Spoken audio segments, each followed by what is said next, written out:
오늘은 영문 밖의 길이라는 제목으로 하나님 말씀 전하겠습니다. 우리가 지난번 13장 1절부터 8절까지 말씀의 결론은 뭐냐 그러면요, 8절이었죠. 예수 그리스도는 어제나 오늘이나 영원토록 동일하시느니라 그랬죠. 이 말씀이 무엇인지는 지난주에 여러분에게 잘 설명을 해드렸습니다. 무엇입니까? 예수님은 동일하시다. 이 상태로 끝나면 안 된다죠. 지난주에도 말씀드렸지만 이 개혁주의에 세 가지 불변이 있습니다. 세 가지 불변이 뭐냐 그러면, 예수 그리스도 변하지 않으신다. 하나님 변하시지 않는다. 두 번째, 인간이 성령의 역사가 아니고는 인간은 절대로 변하지 않는다. 성령의 역사만이 인간을 변화시킬 수 있다. 세 번째는 마귀도 변하지 않는다. 이 세 가지가 우리 그 개혁주의 신학의 전제 조건이에요. 만약에 이 전제 조건이 흔들려서 인간이 교육으로도 또 인간이 어떤 환경으로도 변할 수 있다라고 이야기하면은 사실은 개혁주의의 전제 조건이 흔들립니다. 흔들려요. 저희들은 인간은 변하지 않는다 이렇게 봐요. 그래서 언젠가도 말씀드렸지만 참된 성도가 아닌 사람들이 좋은 말하거나 정의로운 말하거나 선한 행위를 할 때는 우리는 그들을 가식적인 인간으로 봐요. 변화되지 않았을 텐데 분명히 확고하게 변화되지 않았을 텐데 왜 저런 선한 행위를 하지? 이렇게 저희들은 보는 것이지, 야, 저 사람은 참 좋다, 그렇게 절대로 보지 않습니다. 어쨌든 세 가지로 말씀드렸고, 그러므로 예수님이 변하지 않는다. 8절에 예수 그리스도는 어제나 오늘이나 영원토록 동일하시다. 이 말씀은 뭐라고 있습니까? 예수님을 섬기는 방식도 똑같아야 된다. 우리가 예수님 섬길 때도 그 방식도 똑같아야 되고, 예수님의 구원의 도도 그때나 지금이나 하등의 차이가 없다. 그렇기 때문에 우리는 예수님을 섬기는 방식을 오랫동안 동일하게 고수해야 된다라고 지난주에 말씀을 드렸습니다. 그리고 제자로서의 삶도 변함이 없어야 된다. 그때 1세기 때 그렇게 살았으면 지금도 예수님의 제자들은 똑같이 살아야 된다. 그 당시에는 우리가 다르다, 자꾸 시대적 상황이 다르다고 그러는데요, 여러분 1세기 때 사람하고 지금의 사람들은요, 스마트폰이 있고 없고 그 정도의 차이예요. 화장실에서 휴지를 사용하냐 아니면 지푸라기를 사용하냐, 그 정도의 아주 단순한 차이인 것이지 뭐 큰 거 없습니다. 그렇기 때문에 그런 기술적인 것 외에는 동일해요. 그렇기 때문에 그 당시는 그럴 수 있지만 지금은 그럴 수 없다라고 생각하는 것은 여러분 절대로 그런 것에 속아 넘어가지 말기를 바랍니다.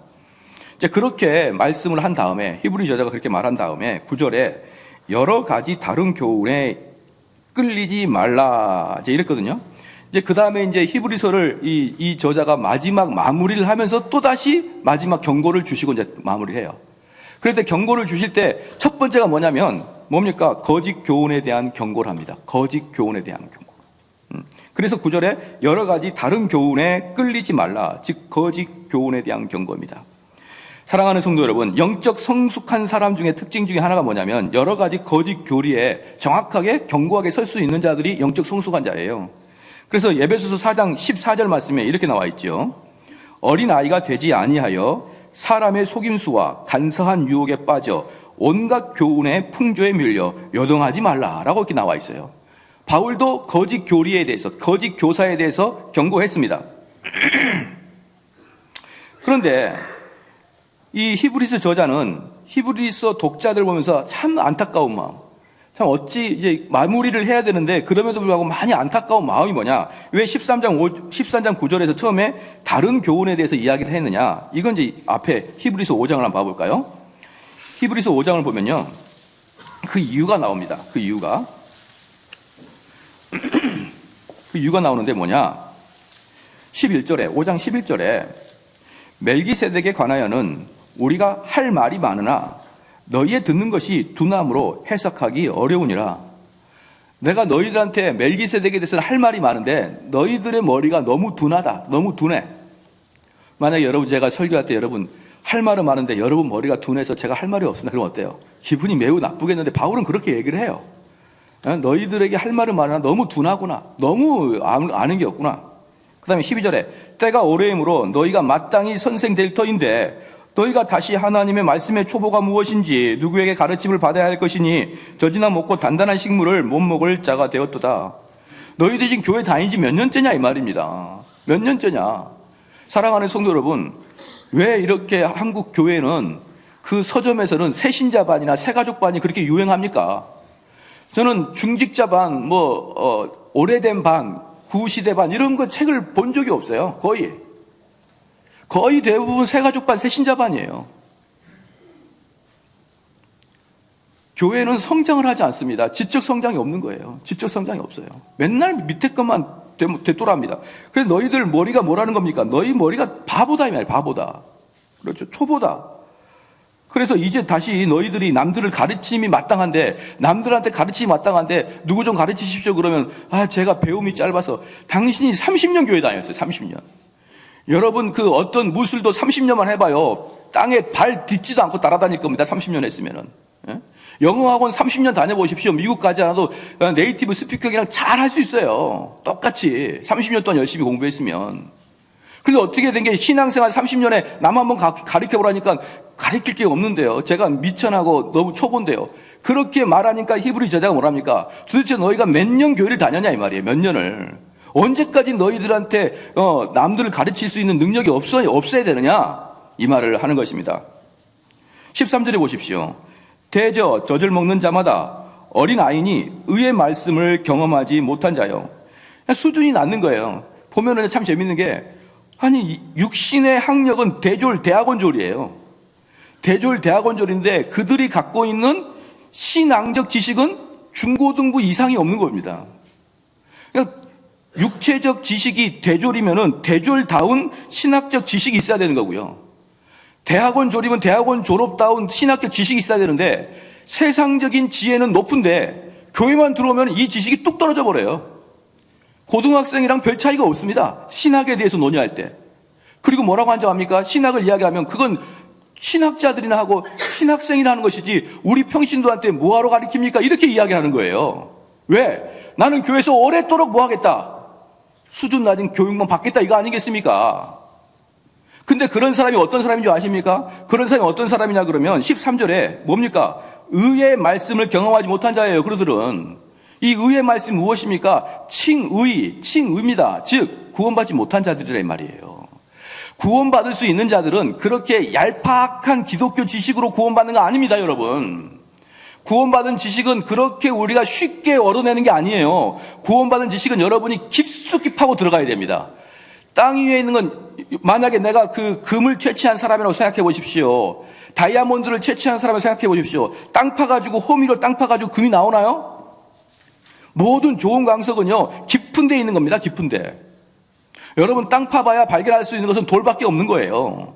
그래서 내가 그동안에 신앙생활 할 때 거의 대부분 피상적인 깊이 공부하지 아니하는 누구도 알 수 있는 그런 피상적인 것만 가지고 여러분 신앙생활 했다 그러면 과연 여러분이 칭이 됐느냐? 의로운 말씀을 여러분 경험해 봤느냐 이 말입니다. 안 한 거죠. 안 한 거죠.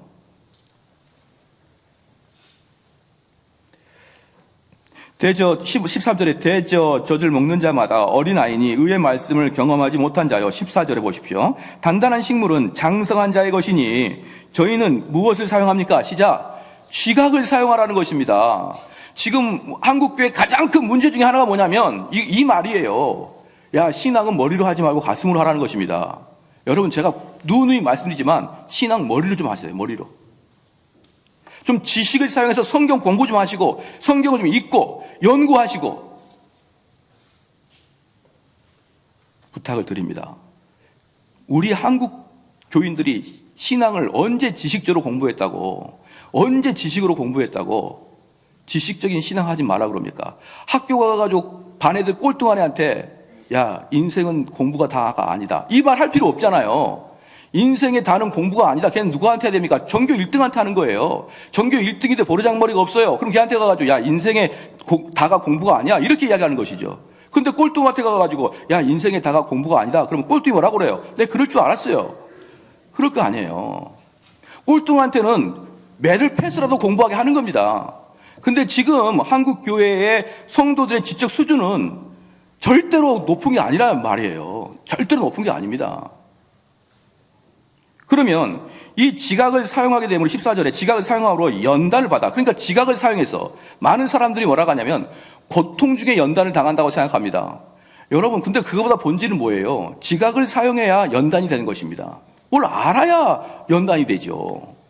그런 다음에 지각을 사용한 사람이 선악을 분별하는 자들이니라. 그래서 이 세상을 보고 옳고 그름을 분별할 수 있는 능력을 키울 수 있는 것은, 많은 사람이 그럽니다.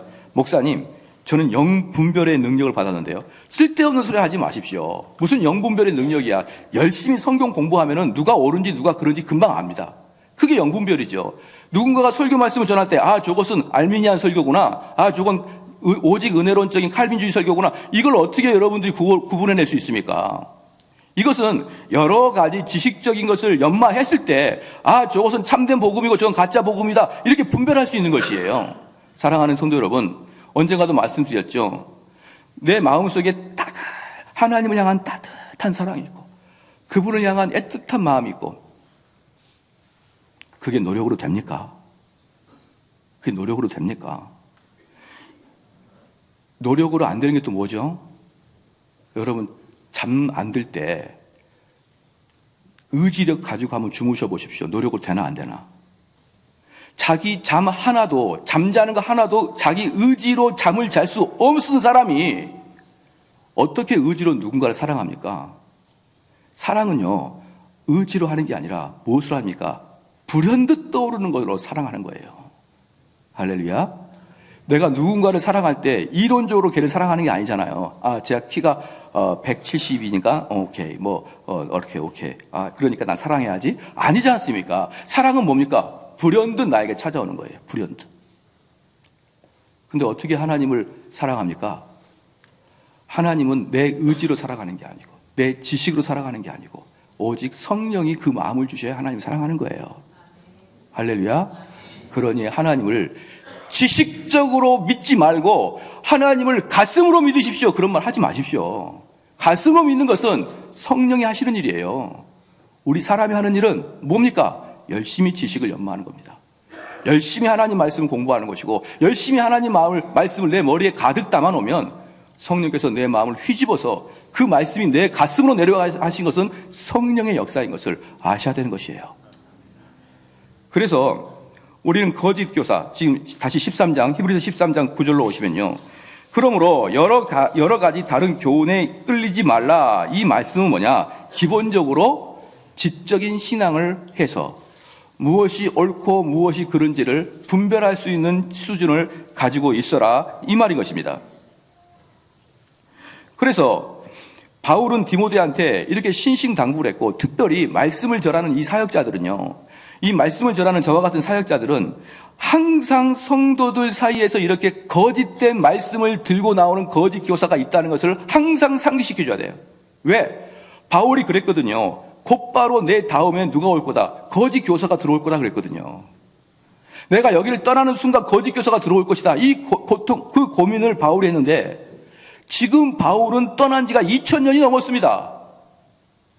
그럼 얼마나 많은 곳에서 거짓 교사가 날뛰고 있겠느냐 이 말이에요. 그래서 바울은 디모데에게 이렇게 말합니다. 디모데전서 1장 13절 14절에 너는 그리스도 예수 안에 있는 믿음과 사랑으로서 내게 들은 바 바른 말을 본받아 지키고 우리 안에 거하시는 성령으로 말미암아 내게 부탁한 아름다운 것을 지키라. 바울은 디모데한테 뭐라고 했느냐? 내가 너한테 부탁한 것을 꼭 지키라는 거예요.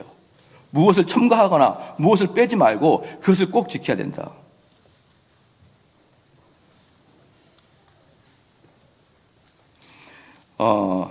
교회사적으로 교회를 흔드는 마귀의 수법 두 가지가 있습니다. 두 가지가 있는데, 첫 번째는 박해입니다. 이 박해는 사람들을 많이 피 흘리게 해서 공포스럽게 하여서 사람을 교회를 떠나게 합니다. 그런데 지금 한국은 이렇게 피 흘리면서 사람을 죽이는 박해는 하지 않아요. 그 대신 무슨 박해를 하냐면 빈정거리는 박해를 합니다. 빈정거리는. 교인들, 교회가 얼마나 이상한데, 교회 다녀, 이렇게 하면서 빈정거림의 박해를 하기 때문에 여러분은 그 빈정거림 박해 속에서 이겨내야 됩니다. 그럴 때 꼭 주의할 게 뭐냐면, 이런 빈정거림의 박해 속에서 여러분이 진리를 타협하지 않고 올바로 서기 위해서는 세 가지를 꼭 기억해야 됩니다. 그게 뭐냐면, 첫 번째, 인기 얻을 것을 포기하십시오. 인기 얻을 걸 포기하셔요.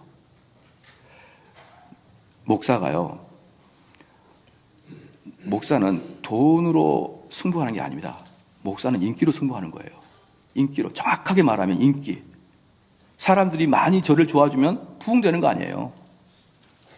무슨 목사에게 권력이 있습니까? 목사는 오직 인기를 먹고 사는 겁니다. 그런데 그 인기를 포기하는 게 보통 어려운 일인 것 같습니까? 어떤 분들은 저를 잘 알겠지만 저는 많은 경우에 인기를 잃었습니다. 인기를 잃어가지고 제 신학교 동기들한테 카톡을 보내도 답이 없어요. 쟤는 피해야 됩니다. 이상한 놈이다. 그런 지가 오래됐어요. 오래. 자기들끼리는 잘 놀아다니는데 단체 카톡에 제가 답을 쓰면은 댓글이 안 올라요. 인기를 포기하려고 마음 먹어야 여러분이 진리를 지킬 수 있어요. 두 번째는 뭐냐면 친구를 잃을 걸 각오해야 됩니다. 친구 잃을 걸 각오해야 돼요. 세 번째, 편협하다는 조롱을 받을 걸 각오해야 됩니다. 이 세 가지 각오하지 않으면 여러분 타협할 수밖에 없어요. 이 세 가지를 여러분이 다짐하지 않으면 분명히 진리와 세상을 타협하게 될 것입니다. 왜? 지금은 조롱의 박해 되고 지금은 비아냥의 박해이기 때문에 지금의 박해의 도구는 그런 것이에요. 빈정거림, 이죽거림, 뒤에서 숙덕거림, 교인에 대한 아주 매몰찬 평가. 제가 대학교 다닐 때 참 모태신앙이고 목회자 아들로서 열심히 신앙생활을 했는데 학교에서는 전도를 한 번도 못했던 거예요. 그래서 제가 전도를 하게 되면은 애들이 쟤한테 가지마, 쟤한테 가면 맨날 전도 얘기만 하고 교회 얘기만 와 가지마 이렇게 할까봐 그런 두려움에 빠져가지고 전도를 못하고 있다가 4학년 2학기 때 그래 마지막 전도 한번 해보고 뭐 거절하면 학교 안 나가면 되지 이제 이러면서 마지막 전도를 했어요. 후배한테 야 개똥아 같이 교회 가자. 그랬더니 그 후배가 했던 말이 형도 교회 다녀.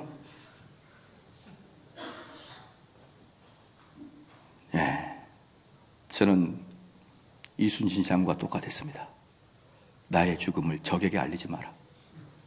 저는 4년 내내 교회 다니는 걸 감췄던 거예요. 자기도 모르게. 왜요? 빈정거림을 당하고 싶지 않았거든요. 쟤는 광신도라는 소리 듣고 싶지 않았거든요.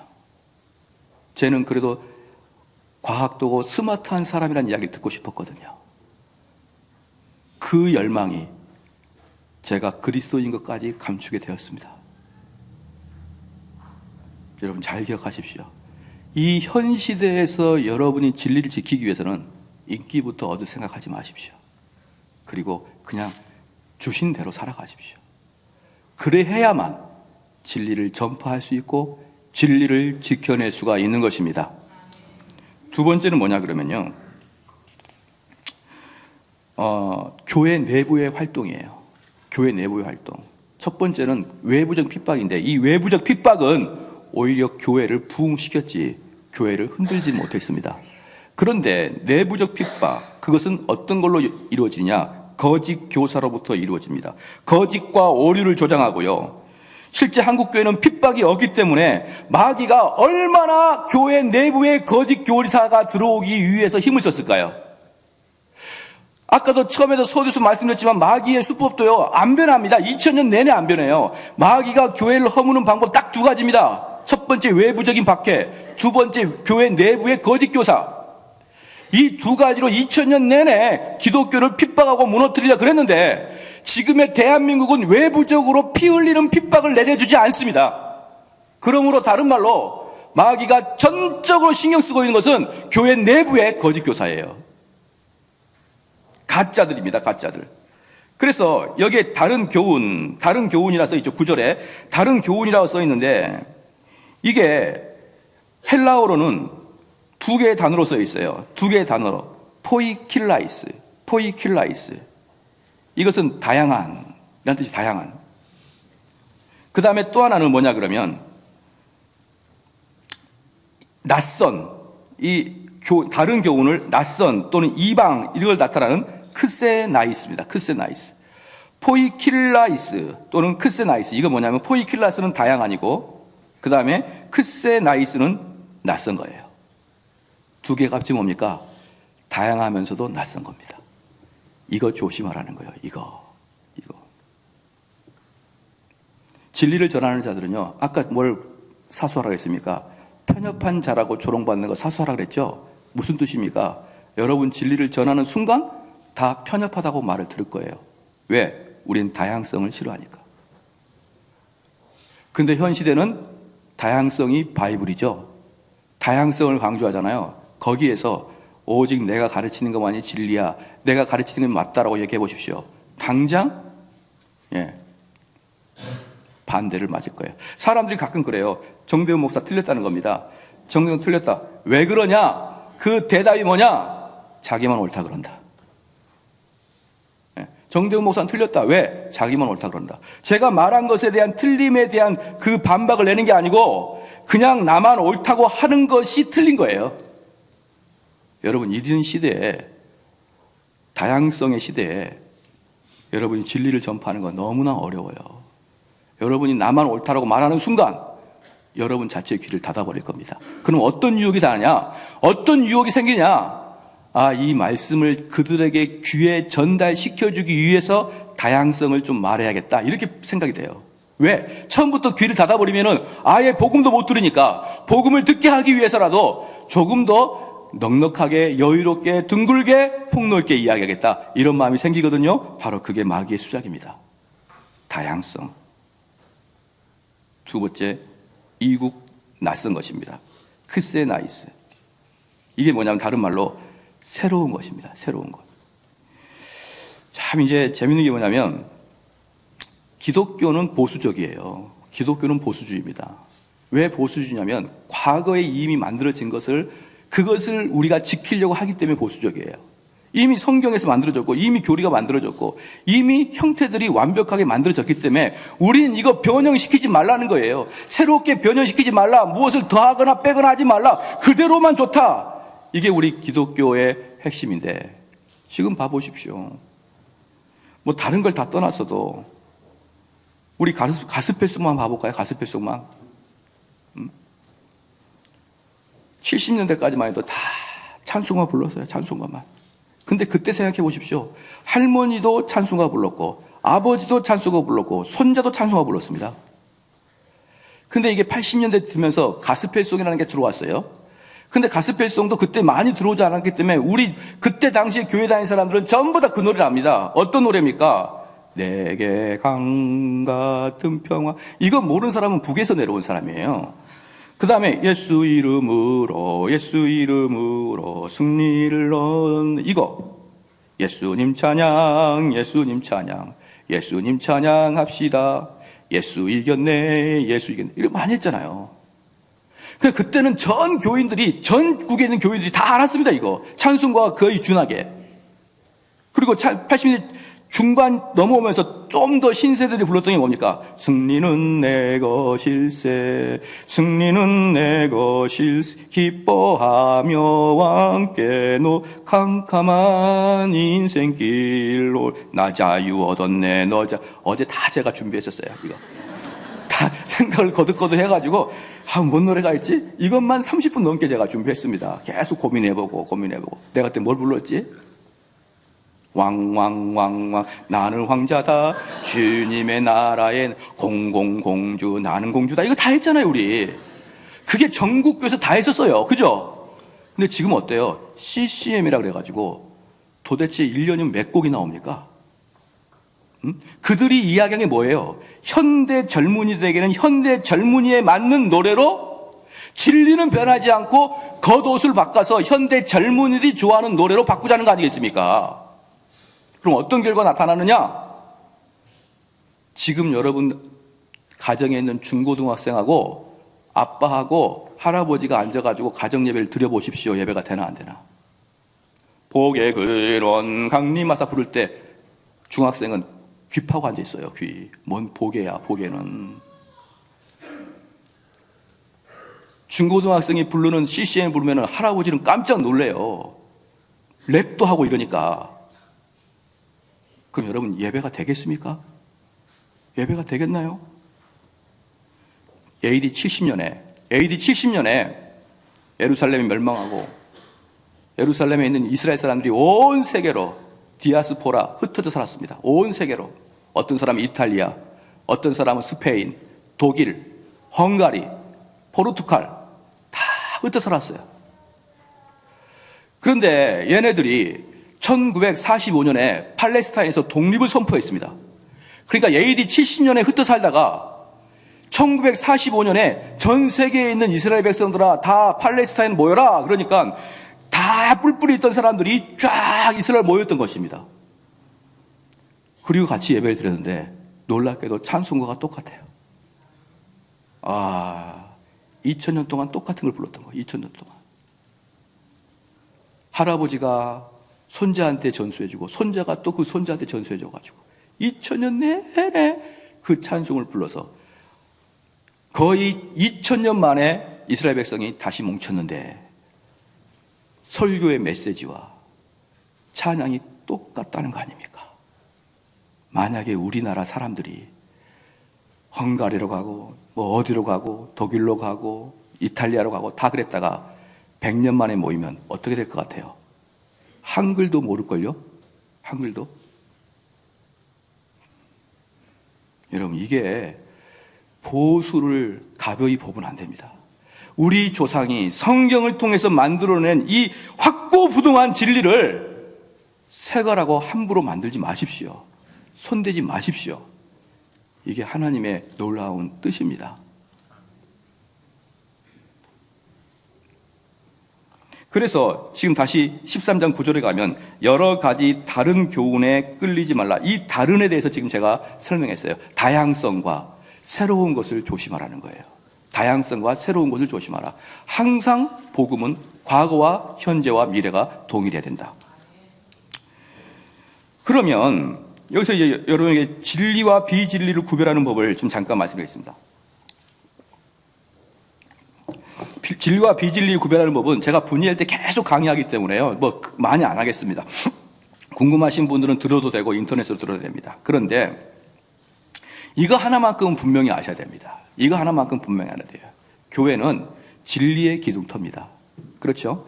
진리를 사수하는 것이 교회예요. 그렇기 때문에 제가 극단적인 예를 들게요.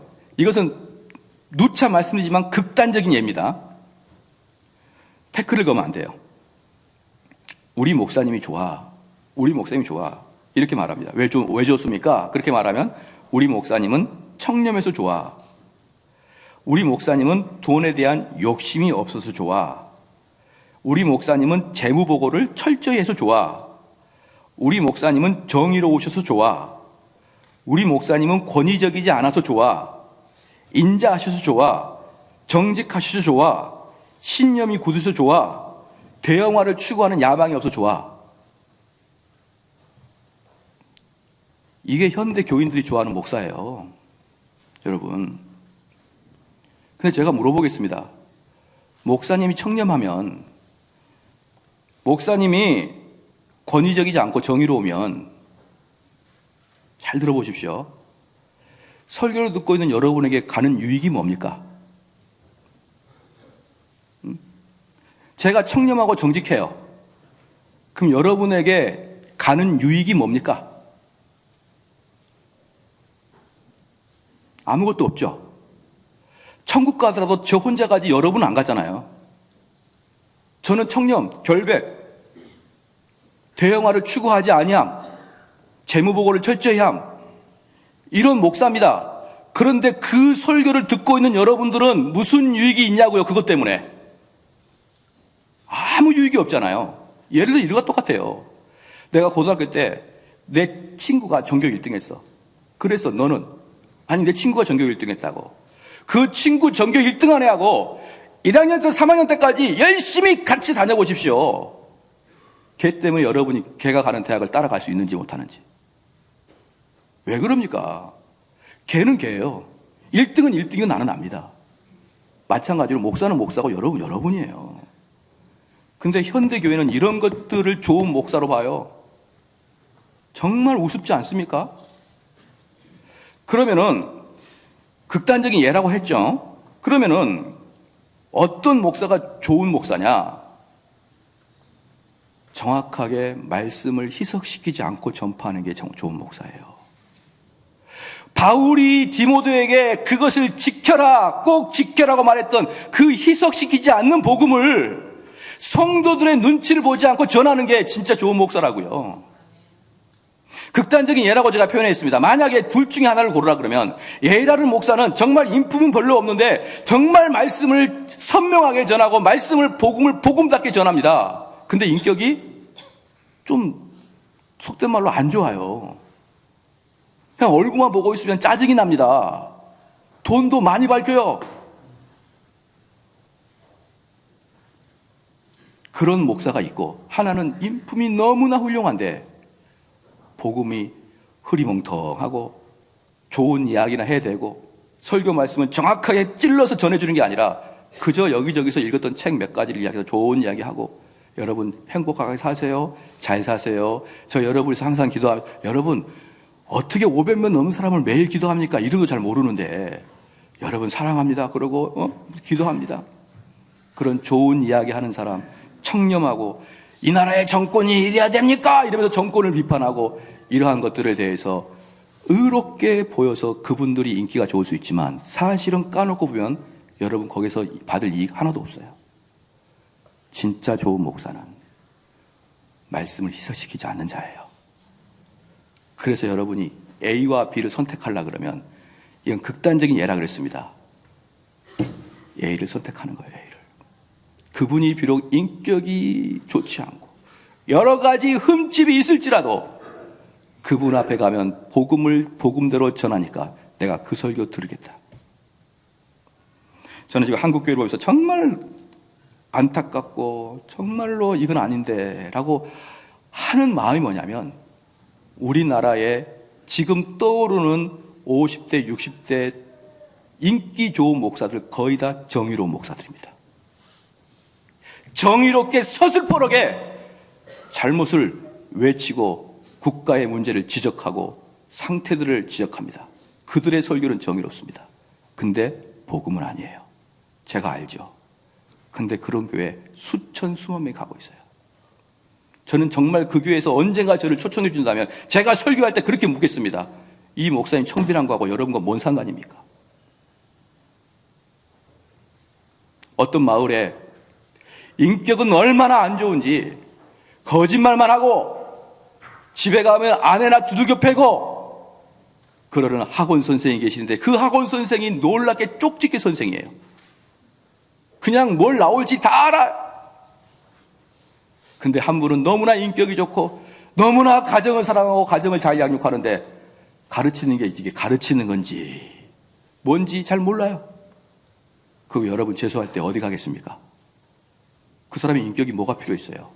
그 사람에게 떠오르는 말만 배우면 되는 거죠. 할렐루야.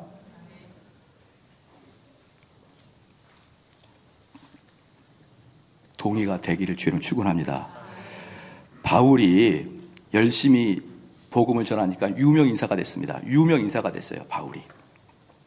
그러니까 사람들이 시샘하는 거죠. 시샘. 그런데 바울이 시샘을 받고 있는 중에 바울이 감옥에 가게 됩니다. 그랬더니 그동안에 바울을 시샘했던 사람들이 옳거니 잘 됐다. 내가 바울이 없는 순간에 내가 바울이 했던 그대로 내가 복음을 전해가지고 바울이 그동안 데리고 있었던 모든 교인들을 내가 싹 데려가야지. 이제 바울이 얻었던 인기를 내가 얻어야지. 이러면서 아주 흉악한 마음으로, 더 흉악한 마음은 뭐냐면 내가 이렇게 부응하면 바울이 배 아프겠지? 이렇게 해서 바울이 감옥에 갔을 때 엄청나게 복음을 전했어요. 그랬더니 꼭 그 제자들이 또 쫓아가서 바울한테 이야기 안 하면 되는데 바울한테 가서 이야기를 해요. 바울 선생님, 아니 저놈이 또 저렇게 해서 인기를 차지해가지고 바울 선생님이 그동안에 모아놨던 사람들 다 내려가는데 이 인간들이 그 사람이 참된 제자라고 생각해서 그 사람한테 말씀을 듣고 있는데 바울 선생님 어떻게 하면 좋아요? 막 그렇게 하니까 바울이 빌립보서 1장 17절 18절에 이렇게 했어요. 저들은 나의 매임에 괴로움을 더하게 할 줄로 생각하여 순전치 못하게 다툼으로 그리스도를 전파하니라. 그러면 무엇이뇨? 외모로 하나 참으로 하나 무슨 방도로 하든지 전파되는 것은 그리스도니 이로써 내가 기뻐하고 또한 기뻐하니라. 그 전파하는 자의 내면의 속성 관심 없다. 나는 걔가 비록 악한 마음으로 복음을 전할지라도 그 복음을 듣는 자가 있어서 나는 기쁘다. 아마 이 복음을 전하는 자는 지옥 갈 거예요. 그죠? 바울이 없을 때 바울 대신에 열심히 자기가 인기를 얻으려고 복음을 전한 자는 지옥 갈 건데, 그러나 이 복음을 들은 성도들은 천국 갈 수가 있는 거예요. 이런 바울이 또 어떤 일이 있었냐면, 예루살렘 교회에서 얼마나 율법을 잘 지키고 얼마나 도덕적으로 선량한 사람들이, 한 번은 갈라디아 교회 왔더니 갈라디아 교인들이 할례도 받지 않냐고 율법도 지키지 않냐고 있어서, 이 유대교회에서 왔던 이 사람들이 뭐라 하냐면, 야, 너희들 왜 그렇게 율법을 지키지 않아? 왜 이렇게 너희들 도덕적이지 않아? 너희들 왜 그렇게 할례를 받지 않아? 너희 그래서 구원 받겠어? 이렇게 했습니다. 그들은 누구냐면 도덕적으로 깨끗한 사람입니다. 율법을 철저히 지킨 자예요. 그들한테 바울이 뭐라고 했습니까? 갈라디아서 1장 8절 9절에 그러나 우리나 혹 하늘로부터 온 천사라도 우리가 너에게 전한 복음 외에 다른 복음을 전하면 저주를 받을지어다. 우리가 전에 말하였거니와 내가 지금 다시 말하노니 만일 누구든지 너희의 받은 것 외에 다른 복음을 전하면 저주를 받을지어다. 갈라디아에 나와 있던 이 사람들은 도덕적으로 탁월한 사람이었습니다. 청렴하고 정직하고 깨끗하고 야망 없고 순수하고, 빌립보에 나온 사람 탐욕스럽고 자기 이름을 알리려고 했던 사람이에요. 근데 바울은 갈라디아 나온 사람한테 저주를 했습니다. 너희들 지옥 간다, 너희들. 이 사람한테 그러면 어쩌면요, 나는 참으로 기쁘도다. 여러분, 우리 정신 차려야 됩니다. 좋은 목사가 누굽니까? 청렴한 목사요? 깨끗한 목사? 윤리적으로 탁월한 목사? 근데 그가 복음을 희석시키면 바울이 와서 뭐라고 할까요? 저주를 받을지어다. 한국교회 정신 차려야 됩니다.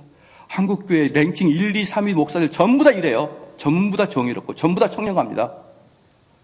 정말 저는 그걸 보고 한국교회 이거 아니야, 이거 큰일 났어.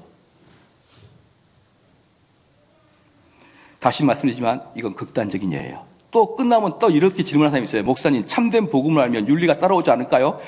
맞아요. 맞는데 그걸 이야기하려고 하는 게 아니라 극단적인 두 개를 비교하려고 한 것입니다.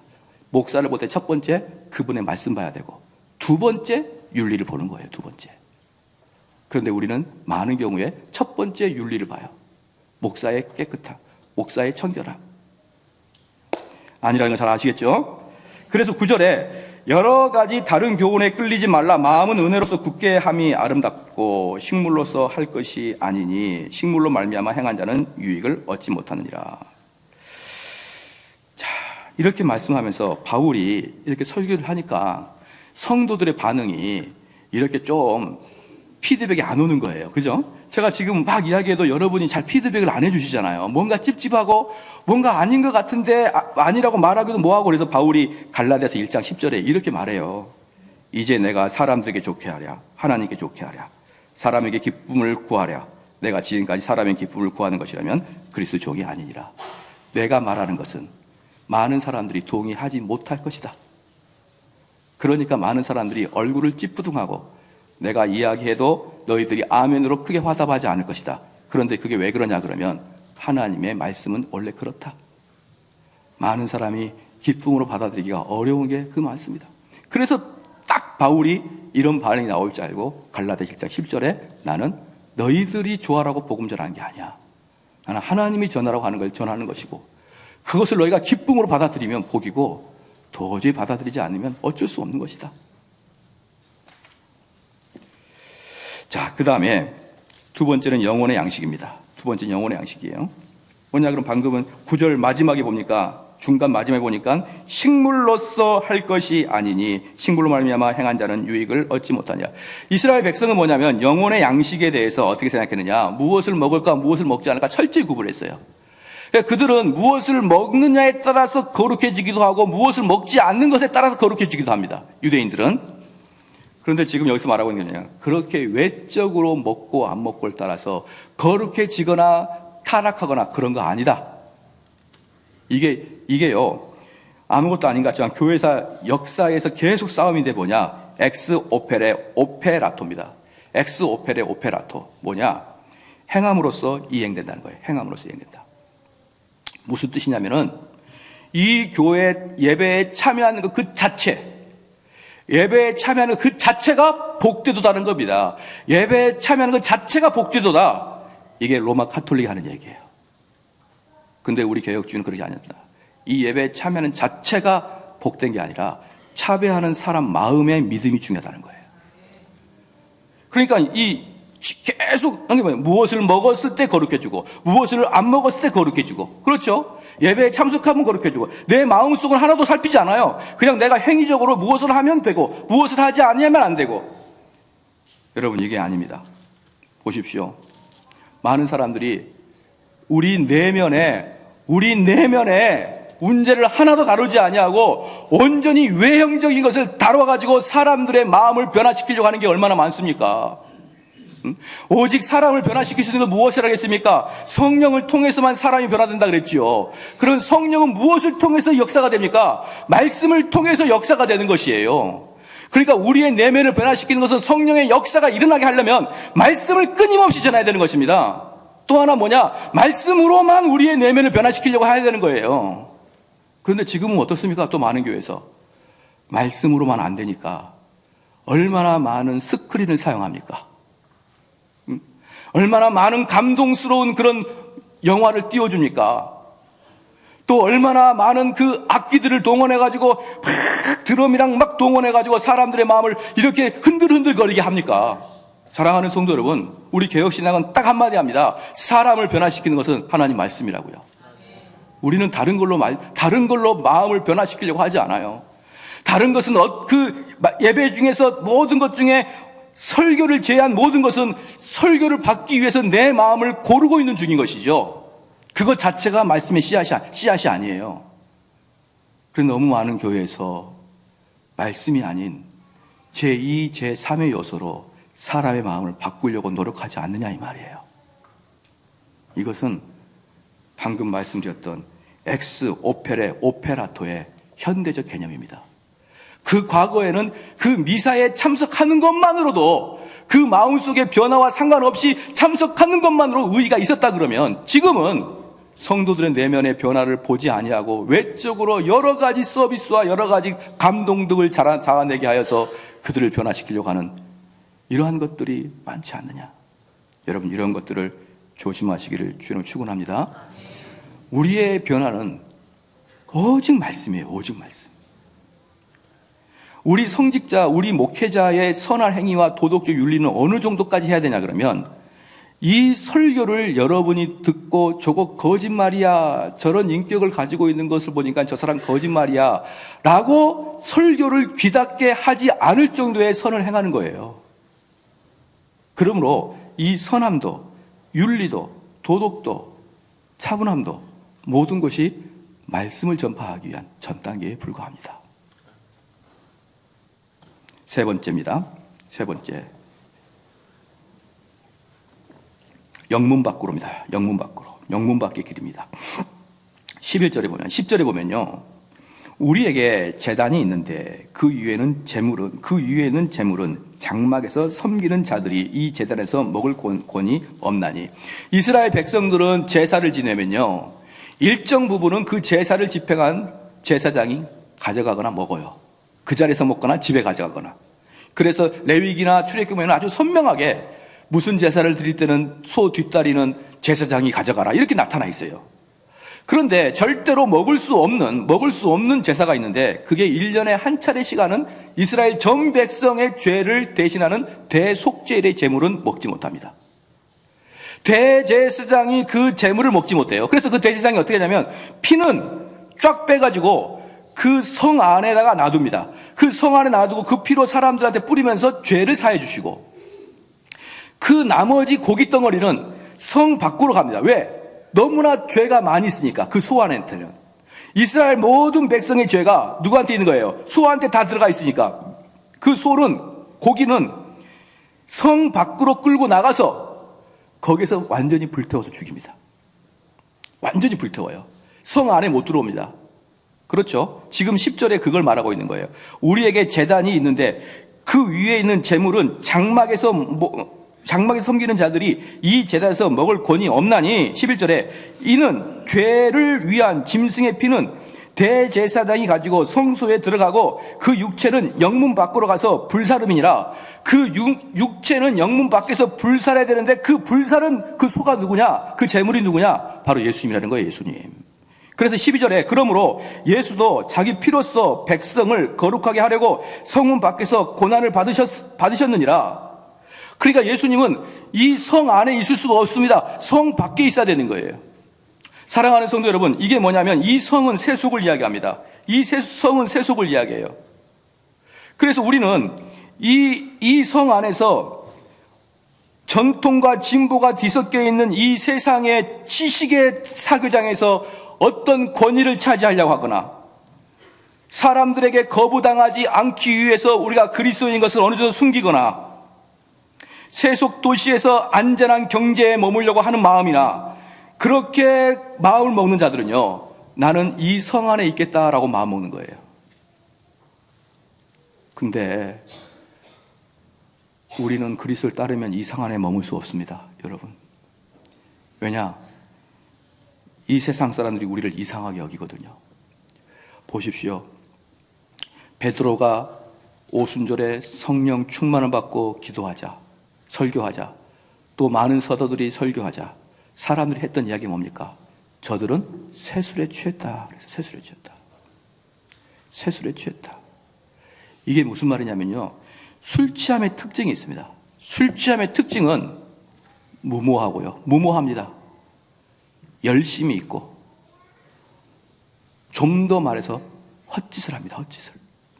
술 취한 자들은 무모하고 열성이 있어요. 제 아는 친구 한 명은 젊은 사람인데도 불구하고 술을 먹으면 했던 얘기 또 하고 또 하고 또 하고 또 하고 밤이 새도록 그렇게 한 열정이 어디서 나는지 몰라요. 아주 가고 싶지가 않아요. 술만 취하면 또 하고 또 하고 또 하고. 그들은 열정이 있어요. 또 술 취한 사람들은 얼마나 열정이 있는지 추운 겨울에도 옷을 벗어버려요. 옷을 벗을 거야. 맨바닥으로 기어갑니다. 그런 열정이 어디서 생깁니까? 그들을 보면 열정이 있고 그들을 보면 미친 사람 같고 그들을 보면 어떻게 해줄 말이 없어요. 근데 베드로한테 사람들이 너 새술에 취했냐? 이렇게 물어봤어요. 그럼 술에 취하지 않은 사람 어떻습니까? 냉정하고 합리적이고, 그렇죠? 이성적이고 과학적이죠. 무슨 말씀인지 아십니까? 세상 사람들이 우리를 어떻게 봐야 되느냐? 너 술 취했다 이 말이에요. 2000년 전에 베드로가 그랬으면 지금도 우리가 똑같아야 됩니다. 2000년 전에 베드로가 세술에 취했다고 사람들한테 손가락 받으면 우리도 세술에 취했다고 손가락 받아야 됩니다. 어떻게? 너 광신도냐? 너 광신도야? 이런 얘기 들어야 됩니다. 또 하나 문제가 뭐냐 그러면요, 또 하나 문제가 뭐냐? 언젠가 우리 교회 어떤 부모가 찾아왔어요. 찾아왔는데 어떻게 오셨냐니까, 우리 애가 원래는 맹숭맹숭해가지고 교회도 잘 안 나가는 그런 애였는데, 아니 삼성 제일교회 와서 화요일날 나가고 수요일날 나가고 토요일날 나가고 그 다음에 금요일날 뭐 하냐니까 구역 예배도 해야 된다고. 그 다음에 주일날, 아니 지가 무슨 사역자에 5일 동안을 교회 나간다는 거예요. 그러면서 하는 말이 뭐냐? 이단 아닙니까? 이단 아닙니까? 여러분, 우리 한국교회 백성들은요, 한국교회 성도들은 이렇게 한번 상담해 보십시오. 분명히 상담해 보십시오. 목사님, 우리 애가 텅 신앙도 없고 교회 가서 잠만 퍼자고 아주 미치겠습니다. 그럼 목사님 분명히 이렇게 얘기할 거예요. 언젠가 주께서 그에게 은혜를 주실 것입니다. 이렇게 얘기할 겁니다. 근데 이렇게 상담해 보십시오. 목사님, 우리 애가 일주일 내내 교회 나가요. 그럼 목사님이 그게 이단 아닙니까? 그럴 거예요. 한국은 이미 열심히 이꼬르 이단이에요. 기성교회 뜨뜨미지근입니다. 여러분 이거 어떻게 생각합니까? 열심히 한다 그러면 이단부터 생각합니다. 얼마나 부끄럽고 얼마나 슬픈 일입니까? 얼마나 슬픈 일. 그래서 우리는 어떤 줄 알아요? 내가 이방 사람들한테, 이 세상 사람들한테 내가 술 취하지 않았다는 걸 보여주기 위해서 합리적이고 이성적으로 딱 보이게 합니다. 그게 무슨 모습일까요? 쟤는 교회는 다니긴 다니는데 뜨뜨미지근하게 다니는 거예요. 왜? 그들한테 나는 뭐가 아니다? 나는 광신도 아니야. 나는 그렇게 열정적인 신자 아니야. 나는 그냥 교회만 왔다 갔다 해. 나는 그냥 잡사야. 그냥 왔다 갔다 해. 야, 난 괜찮아. 나 너희들에게 부담 주고 싶지 않아. 세상은 우리한테 그걸 요구합니다. 세상은 우리한테 그걸 요구하는데 우리 주님은 너희들이 세술에 취해라는 겁니다. 세술에 취해라. 미쳐버리라. 광신자가 되라. 아주 예수님은 죽을 둥살둥 모셔라. 그렇게 살면은, 여러분이 예수님을 그렇게 섬기고 살면은 세상 사람들이 여러분을 영문 밖으로 밀어버려요. 너랑 같이 못 살겠다. 너 같은 아주 너 같은 애는 못 살겠다. 가라.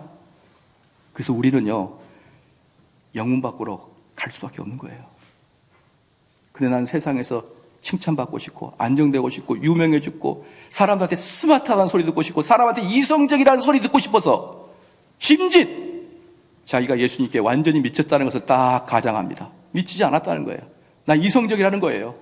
나는 그런 종교적인 것, 기독교적인 거 안수하고 일어나는 거, 나 이런 거 못 믿어. 나는 합리적이고 이성적이니까. 그런데 보십시오. 우리 주님이 누구를 제일 싫어하는지 보십시오. 계시록 3장 15절 16절에 내가 네 행위를 아노니 내가 차지도 아니하고 더웁지도 아니하노라. 내가 차든지 더웁든지 하기를 원하노라. 네가 이같이 미지근하여 더웁지도 아니하고 차지도 아니하니 내 입에서 너를 토하여내리라. 여러분 그렇게 살아보십시오. 세상이 지혜롭다고 살아보시란 말이에요. 고린도전서 1장 22절 24절에 유대인은 표적을 구하고 헬라인은 지혜를 찾으나 우리는 십자가에 못 박힌 그리스도를 전하느니 유대인에게는 꺼리는 것이요 이방인에게는 어떤 것입니까? 미련한 것이로되 우리는 사람들한테 스마트하게 보이고 싶어요. 이런 미련하게 보이고 싶은 생각은 죽어도 없어요. 그러니 오직 부르심을 받은 자들에게는 유대인이나 헬라인이나 그리스도는 하나님의 능력이요 하나님의 지혜니라. 디모데후서 3장 12절 무릇 그리스도 예수 안에서 경건하게 살고자 하는 자는 핍박을 받으리라. 요한복음 15장 18절 19절 세상이 너희를 미워하면 너희보다 먼저 나를 미워하는 줄 알라. 너희가 세상에 속하였으면 세상이 자기의 것을 사랑할 것이나 너희는 세상에 속한 자가 아니요 도리어 내가 너희를 세상에서 택하였기 때문에 세상이 너희를 미워하리라. 여러분 우리는 주님을 잘 섬기면 세상이 우리를 미워해요. 그래서 세상이 뭐라고 하냐면 아우 저 광신자 저거 끼워주지 마. 그럼 우리는 자연스럽게 어때요? 영문 밖으로 밀려나요. 그 성의 중심부에서 영문 밖으로 밀려나요. 그래서 영문 밖에 가면 어떤 일이 발생하느냐? 거기 우리 주님이 나를 기다리고 계십니다. 여러분이 이 세상에서 떠나지 않으려고, 이 세상에서 구축하려고 발버둥을 쳐보세요. 주님 만날 수 있는지. 주님 거기 안 계셔요. 주님 영문 밖에 계셔요. 그 고단한 언덕, 그 바짝바짝 말라있는 그 언덕, 그 언덕에 우리 주님이 십자가에 못 박혀서 여러분 기다리고 계십니다. 그럼 여러분들이 이 땅에 살아갈 때 오만 가지 두들겨 맞고 사람들이 여러분을 왕따시키고 따돌리고, 아까도 말씀드렸지만 저희 친구 목사님들이 저를 다 왕따시켰어요. 그래서 친구들한테 문자를 보내면 답이 안 와요. 2년 전에 보냈던 카톡이 아직도 확인을 안 하고 있어요.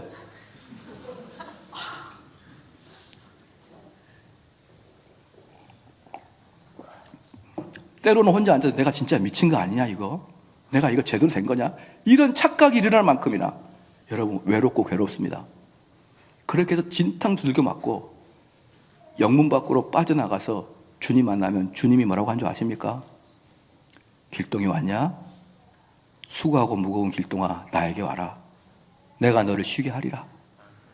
우리 주님이 그렇게 말씀하셔요.